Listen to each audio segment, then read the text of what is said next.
Hey everyone, am I in? This is kind of awkward position here. Let's talk about tuning machines.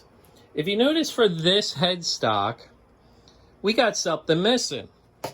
Well, if you're watching Dr. Mark French's great headstock tuning machine video, yours and his might look like this, where you have the 6 holes already in your neck, which is great. But what do you do if you don't have that?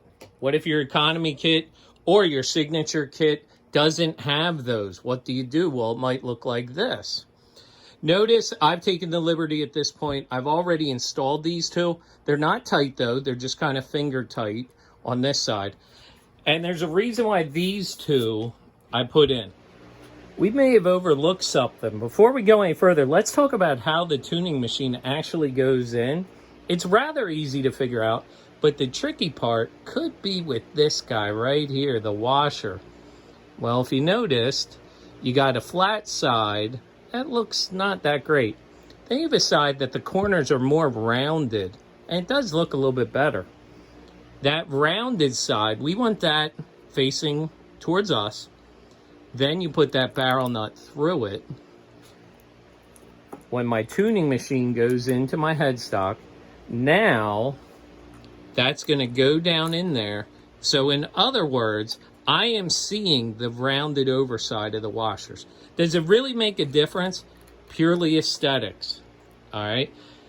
What you got to be careful of is if you're not paying attention to that, or your students aren't, and you got like one right, wrong, right, it's going to look bad. Whereas you hope if somebody does it wrong, they do all 6 wrong. Then it's not as noticeable. But just do it the right way from the beginning, and then you don't have to worry about it. What I want to do is get a straight edge. Metal ruler's fine, or anything that's straight.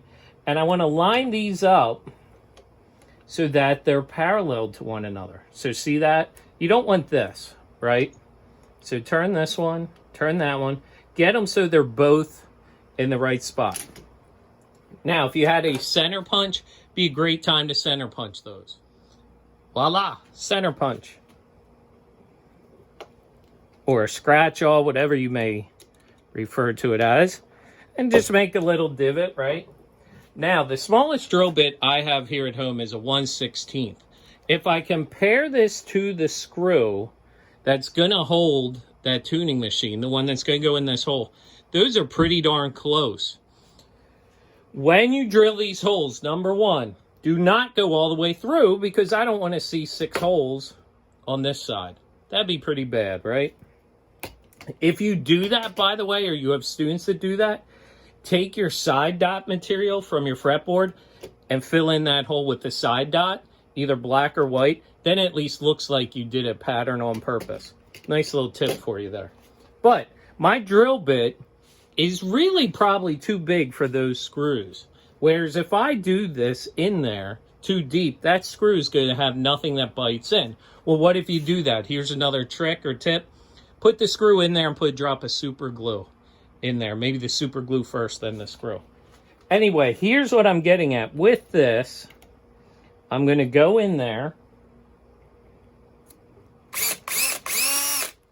and just go down a little. I maybe went down about a 1/16. Not very far, in other words. Get your junk out of there. Then, number one screwdriver tip may fit these screws, but I happen to have a bunch of odd size ones, so this one looks like it might fit a little bit better. And just like Dr. French talked about, I love how he says, you're not drilling for oil here. Okay, you're just going to go down a little bit with these, and don't be wrenching on them super tight where you're going to snap that head off, because that is bad news. Make sure you lubricate your screws, of course, when you're putting them in, because that'll help as well.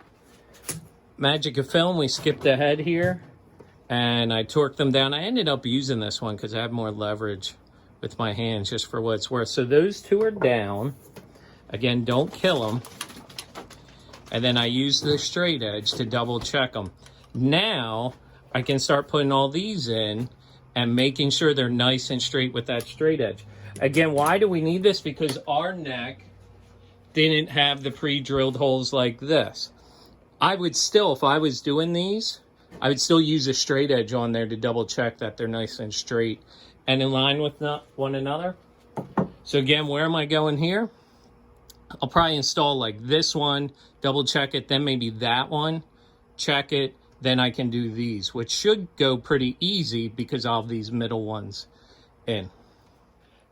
We've jumped ahead a little bit. All 6 are now in. Did exactly what I said. These 2 got down, then the middle, then that one, then that one. The whole time I kept checking with this.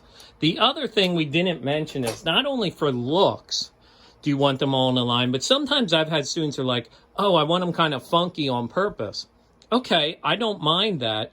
But if I bring this one too close to this, am I going to be able to turn them? So be aware of that as well. That if somebody wanted to do something kind of crazy out of the box, you have the issue of, are these actually functional? In Dr. French's video, he had that cool T-handle for his socket. If not, having one of them, this is like a screwdriver handle almost to make any socket a nut driver. Especially with this being metric, you might not have a specific nut driver for it. So these are always really handy. And that's what I use. But at worst, 10 millimeter open-ended box wrench. And that'll work on these as well. The last thing I'm noticing on this is you got these white stickers on here. And they're just kind of a protective film. So I'm just going to very carefully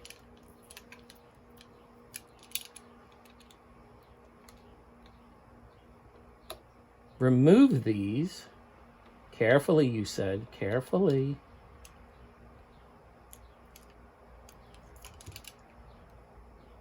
And if you don't feel comfortable doing this, I wonder, how about that? Better yet, if you got a little bit of a thumbnail, man, that works great. I like that method even better than using the little razor blade. Because if you look, a little bit scratchy right there. So there you go. Always learning something, right? So ignore that first way. Use your thumbnail. Love it. And there you go, tuning machines. Sweet.